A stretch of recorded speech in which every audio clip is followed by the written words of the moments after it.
Hello and welcome to Midcoast Morning, CHOY's current affairs show. I'm Laura McKenzie. On September 25th, Nanaimo City Council voted 5-3 in its third reading to adopt the Zero Carbon Step Code, starting in July 2024. This will start 6 years ahead of the provincial government's timeline. The Zero Carbon Step Code will make it so new home builds in the city will no longer be able to have natural gas heating. This is in order to reduce greenhouse gas emissions in British Columbia. Prior to this vote, the Alberta government-funded Canadian Energy Centre, or CEC, targeted the City of Nanaimo with an advocacy campaign to sway mayor and council to vote in opposition to the adoption of the code. The CEC is also known as Alberta's Energy War Room and was created by former Alberta Premier Jason Kenney. Before the campaign was removed from their Support Canadian Energy website, they claimed to have sent more than 2,400 emails to Nanaimo's mayor and council. It is not clear what amount of this came from residents of Nanaimo. So why is the CEC, a government-funded lobby group from Alberta, targeting the City of Nanaimo when it is just one of the many BC municipalities moving to adopt the Zero Carbon Step Code? Today I'll be joined by journalist Rochelle Baker to discuss her September 22nd story in the National Observer that reported on this campaign by the CEC. Then I'll speak with City of Nanaimo Councillor Paul Manley and Counsellor Sheryl Armstrong about their opinions on the Zero Carbon Step Code and their views of the CEC's advocacy campaign. Here's the story.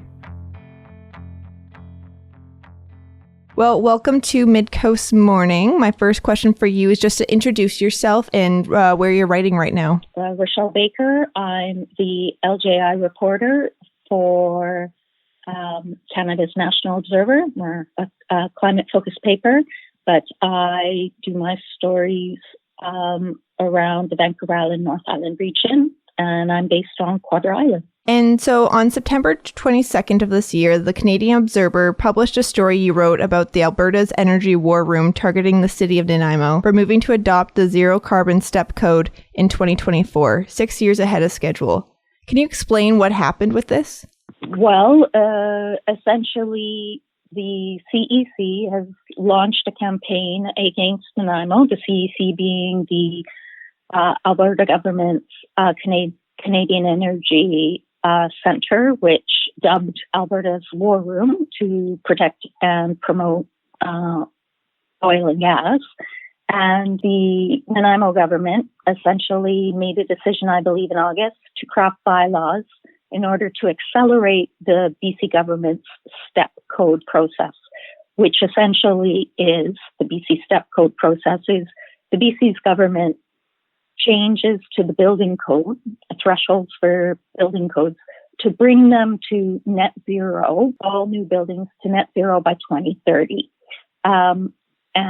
Nanaimo has accelerated the process, has chosen to meet the provincial net zero targets and reduce emissions overall, has chosen to accelerate that process and bring in the step code to the highest standard or net zero by 2024 for homes, for new homes. So essentially, they really just have sort of met the provincial standards a bit earlier in order to drive down the municipalities' emissions and meet the provincial government standard timeline for municipalities reducing emissions. Can you give us a bit of background on Alberta's Energy War Room? Who's behind it and who runs it? Well, essentially it was established by Jason Kenney and the Albertan Conservative government. So essentially it was established in 2019 with a $30 million budget to promote and protect, as I said, oil and gas interests everywhere. And the notion that the Premier, or then Premier Kenney, believed that the industry and Alberta's industry in particular was being targeted by foreign environmental groups, which he conducted used provincial dollars to investigate that, which was found to be largely untrue. And does the War Room tend to stay in Alberta, or have you seen it campaign in other provinces? No, it does. So it has engaged in what they call it advocacy, but essentially it's lobbying on behalf of oil and gas. It is ranged all over, ironically enough, in terms of cries of foreign interference by climate or environmental groups. It has ranged all over. It's paid millions upon millions in advertising in U.S. markets. it certainly has lobbied at both a provincial and federal level to sort of counter things like the federal carbon tax and lobby the BC government to not impose any kind of political decisions that might be contrary to oil and gas interests. But I think what seems to be new is the targeting of a small local municipality. And rather, they've sort of seemingly crossed a line in the sand to try and undo. There was plenty of lobbying by Fortis prior to the council decision. But what is kind of new is this kind of lobbying at a very micro level, targeting a very small municipality with very limited impact on oil and gas interests, targeting a very small municipality and one who hasn't made this decision in isolation. Other communities, even larger ones, have made this decision already, and targeting specifically Nanaimo. And the fact that it's a decision that has been made by council and that they want to undo it, which Nanaimo councillors have suggested it undermines the democratic process. And it certainly is, cross-border meddling by another province in really a local government decision. And how did you make the connection that Nanaimo was being targeted by the war room? It was because I had done a previous story about the debate as to whether or not Fortis BC and other oil and gas or pipeline corporations should be key sponsors at the annual convention for BC municipalities, the Union of BC Municipalities convention that was taking place in Vancouver recently. And just in the course of sort of exploring that, and I talked to Nanaimo councillors about that, I just really stumbled across the website, which, by the way, doesn't openly declare its allegiance to the Canadian Energy Centre, something they call an AstroTurf website. And on that website was a campaign targeting just Nanaimo. And so that kind of shocked me, and it went from there. Why do you think they're going after Nanaimo? Well, I can't say because they won't tell me. Because, of course, I have reached out all three ministers associated with and the Premier's office in Alberta to tell me that. And of course, got no reply, and they declined interviews and declined to answer questions and directed me to the CEC. And again, the CEC has also declined to answer those questions and declined an interview. So at this stage, I can only guess. It is odd that they're targeting a small municipality, especially when it's so small. The BC Green leader, Sonia Furstenau, who was also the only provincial politician who I reached out to who was willing to speak to me, suggests it might be because the community is showing leadership at the municipal level by accelerating its approach to the STEP program, BC STEP regulations. But regardless, every municipality is going to have to meet these building these step code building thresholds over the course of the next few years. So it's not entirely clear. Perhaps it's around leadership. Perhaps it's and again, I've asked the question and not gotten answers. Perhaps it's a new tactic where the CEC sees municipalities that must meet BC's building codes, the arena in which they feel they can exert pressure and succeed in preventing councils from accelerating decisions that they feel be contrary to oil and gas interests. Yeah, we can only guess. I do believe that what we're at now is, and we saw it at the UBCM convention, is I believe given the province established the step codes this spring, municipalities are free to take those decisions and either follow the code, accelerate it. And I think that Fortis BC and perhaps, the CEC see the step code and the potential for municipalities to perhaps even go quicker towards phasing out oil and gas as the battleground. And the struggle for sort of hearts and minds is now at a municipal level. And but there does feel like there's kind of it feels like a little bit like a David and Goliath scenario where you have the oil and gas sector and Fortis sort of aiming at smaller municipalities as they make this decision. It also has the potential, I think, to have a real chill effect on small municipalities be considering this decision. Mm-hmm. And do you think they'll go after other municipalities? I don't know. It is the first one I've seen trying to undo a decision rather than lobbying in advance, which is kind of how it typically works. I don't know. I did ask that question. Is it the sign of a new advocacy tactic by the CEC or by the Alberta government? But I didn't get a response to that. So I guess the main thing is to just watch and see. What do you think this says about the future of lobbying, having other provinces try to lobby smaller municipalities? I think the reason why it struck me was, for my sensibility, it felt like they crossed a line in the sand, that it was a step beyond lobbying and advocacy on the behalf of the oil and gas industry.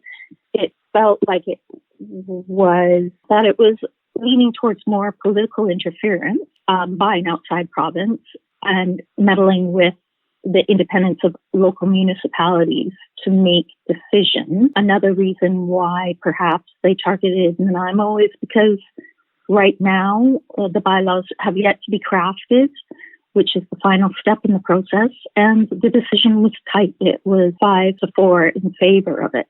So they declare on their campaign website that it was a tight decision, and it's why perhaps they're targeting Nanaimo. This particular campaign and the CEC is a little bit like shooting fish in a barrel. The problems of sort of the hypocrisy of the Alberta government and its stance around foreign interference, and whether they would tolerate anything to the contrary at a local or provincial level within Alberta.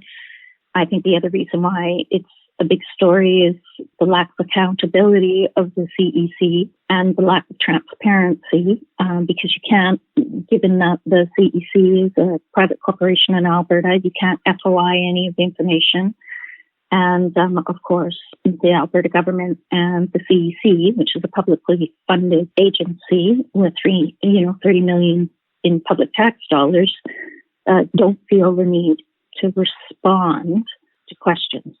And you can't FOI them either. So I think these are the hypocrisy, the accountability, the transparency, and the kind of possible undermining of local municipalities' independence to make democratic decisions within their communities sort of made this a big story. But I would argue that some of those issues are at play in every province and at every level of government. And where can people find your stories on this topic or other stories written by you? They can find them on, the Canadian National Observer's website, primarily where they're posted. They also get picked up occasionally, as they did in this case, by other media outlets, but they can always find them on the Canadian National Observer's website. Rochelle, thank you for coming on the show today. Thank you for having me. Midcoast Morning is made possible by the Community Radio Fund of Canada's Radio Meters program and listeners like you.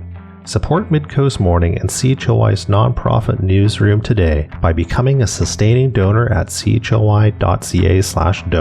Local news can't survive without your support. Finally, if you're listening to the podcast edition of Midcoast Morning, go and give us a positive review on Apple Podcasts or whatever podcast feed you use. It helps people find us.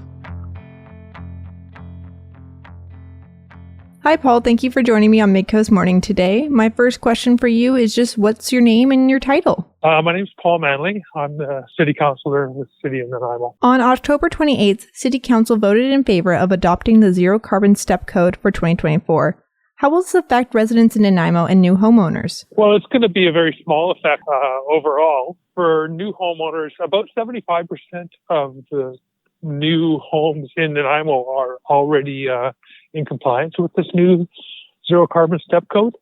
So we have about 6 apartment buildings built a year and 160 homes. And all of those apartment buildings are already compliant with the Zero Carbon Step Code, which means that they get their primary heat from electricity rather than from a fossil fuel. Why did you vote in favor of it? Well, it's one small step towards reducing our greenhouse gas emissions in the community. And we have a target as a city to reduce our greenhouse gas emissions. It was reported in the National Observer that the Canadian Energy Centre launched a campaign directed at Nanaimo City Council in response to its move to adopt the Zero Carbon Step Code. Can you comment on that experience? Well, actually, it's pretty funny because that's the Alberta Energy War Room. I did some interviews with CBC about it in Edmonton and Calgary, and I said it was a failure to launch.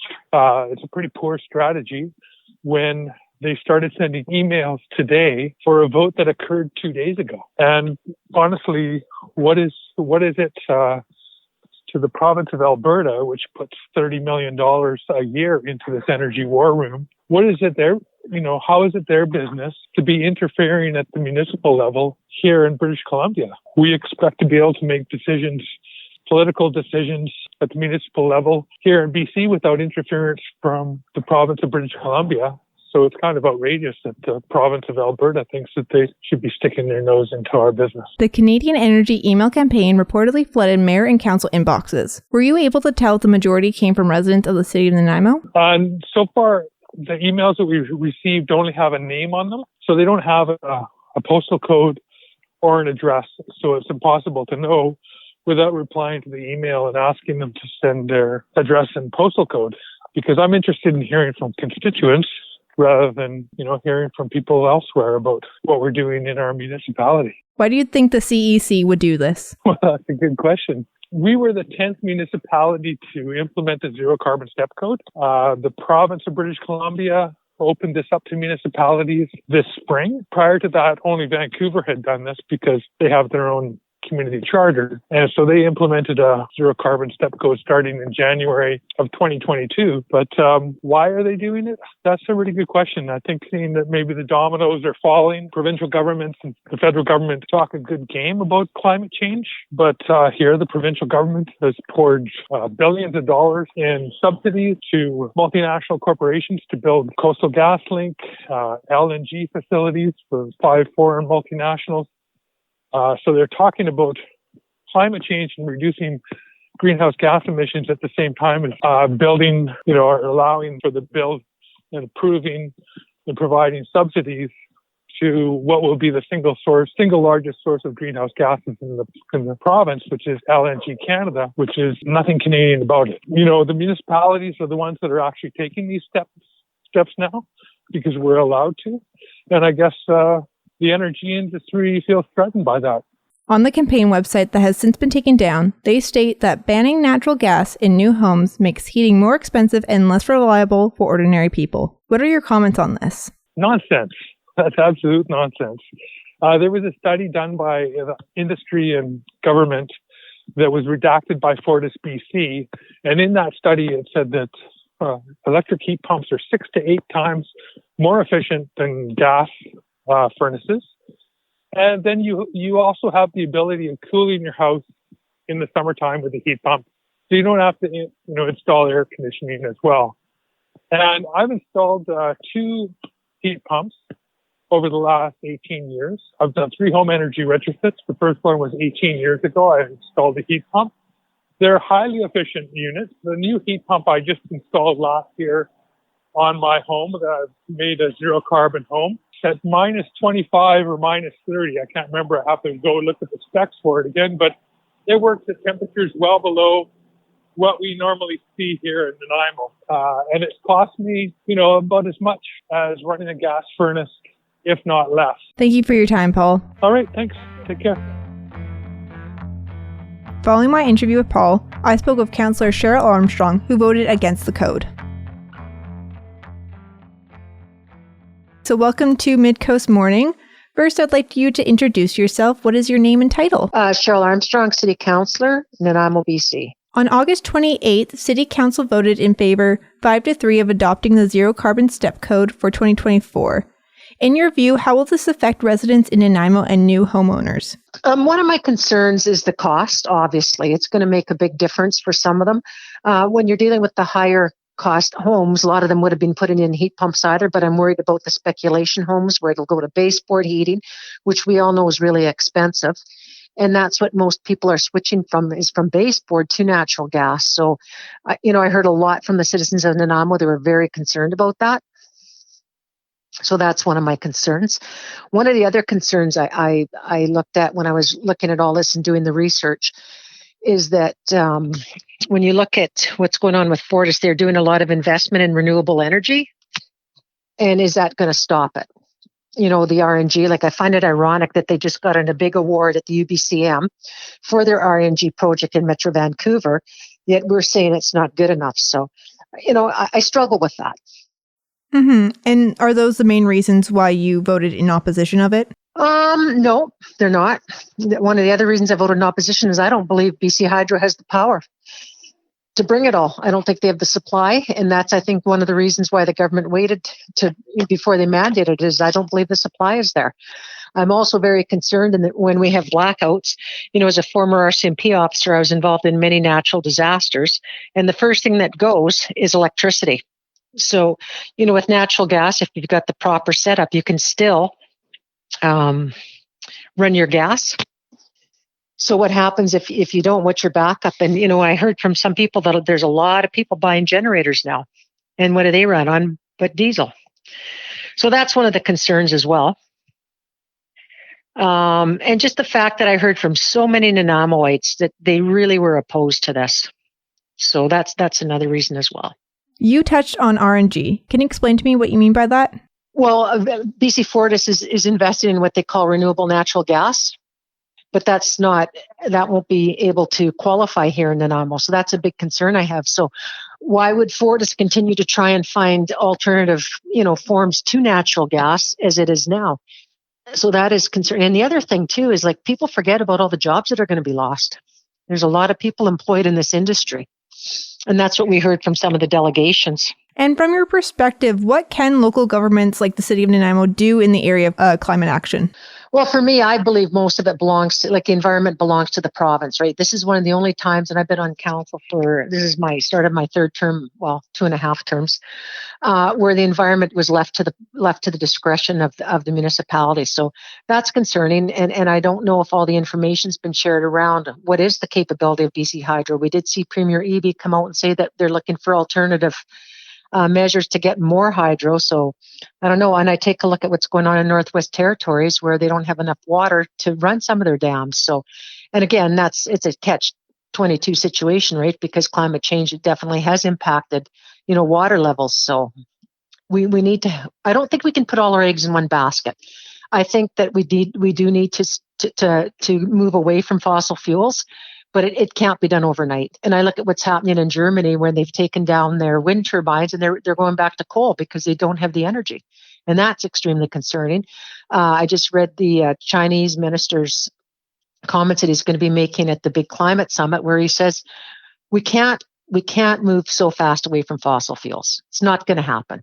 And then for a city of 100,000, if this is going to have a big impact, I don't think it has. It's like a drop in the bucket, as we heard from Councillor Perino and Councillor Thorpe, and as Mayor Krogh said, it's not going to make that big a difference, but it's going to have an impact on the finances of many of our citizens. And it's been reported that Mayor and Council received over 2,400 emails regarding the carbon step code from an email writing campaign hosted by the Canadian Energy Centre. Is it clear to you that those emails came from Nanaimo?